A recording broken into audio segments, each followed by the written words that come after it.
250 മുകളിൽ അടിച്ചിട്ടും ഇന്ത്യ ജയിച്ചത് വെറും 7 റൺസിന്. അതായിരുന്നു ഇന്നലെ നടന്ന രണ്ടാം സെമിഫൈനലിന്റെ പവർ.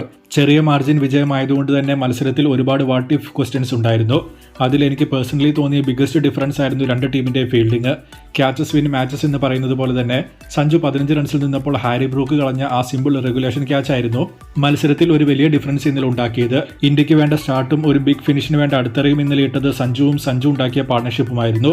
സോ ഇന്ത്യ 24-2 എന്ന നിലയിലേക്ക് വീണിരുന്നുവെങ്കിൽ 250 കടക്കാനുള്ള പ്ലാറ്റ്ഫോം നമുക്ക് കിട്ടുമോ എന്നത് സംശയമായിരുന്നു.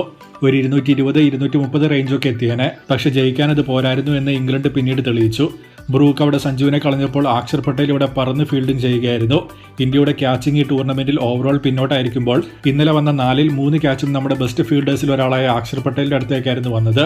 സോൾട്ടിന്റെ ഹൈ ബോൾ, ബ്രൂക്കിന്റെ പിന്നോട്ടോടിയുള്ള ക്യാച്ച്, ജാക്സിന്റെ ബൗണ്ടറിയിൽ നിന്നുള്ള കിഡിലൻ ക്യാച്ച്, നമ്മുടെ ബെസ്റ്റ് ബാറ്ററുടെ ക്യാച്ച് ഇംഗ്ലണ്ട് കളഞ്ഞപ്പോൾ അവരുടെ 3 ഇൻഫോം ബാറ്റേഴ്സിന്റെ ഹാഫ് ചാൻസസ് നമ്മൾ പ്രോപ്പർ ഗെയിം ചേഞ്ചിങ് ക്യാച്ചസ് ആക്കി മാറ്റി.